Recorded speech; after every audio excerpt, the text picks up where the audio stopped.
হুম, খাতা দেখে যা বুঝলাম তাতে কাশেম তো তোমার কাছে 1.5 লাখ টাকা ধার নিয়েছিল, তুমি 3 লাখ বলছো কেন?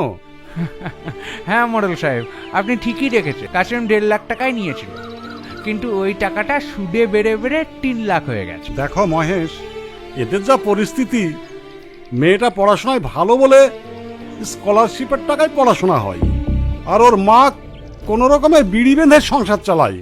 তাহলে তুমিই বলো এত টাকা ওরা কিভাবে দেবে? 1 টাকাও দিতে হবে না, আপনারা তো সবাই জানেন কিছুদিন আগে আমার বউটা মারা গেছে।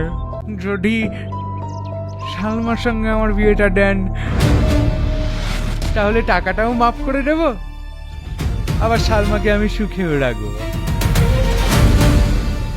না না, তা কি করে সম্ভব? আপনার মতন একটা বয়স্ক লোকের সাথে আমার মেয়ের বিয়ে কিভাবে দেবো? ভালো কথা,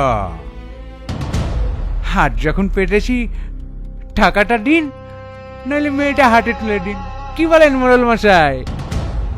হ্যাঁ, কথাটা অবশ্য তুমি ঠিকই বলেছ। বোমা, তাহলে কি করবা বলো? ঋণ তো তোমার স্বামী করেছে, পরিশোধ তো তোমাকেই করতে হবে। না, আমার মেয়ের সাথে ওর বিয়ে দেব না। আমি যেভাবেই হোক ওর টাকা দিয়ে দেবার ব্যবস্থা করব। টাকাটা কবে দেবেন সেটা তো বলুন। আমাকে 2 মাস সময় করে দেন। ঠিক আছে, তোমার কথাই মেনে নিলাম। মোড়ল সাহেব, ড্যামি তৈরি করুন। 2 মাস বাদে যদি টাকাটা না দিতে পারেন না, তাহলে কিন্তু সালমার সঙ্গে বিয়ে দিতে হবে।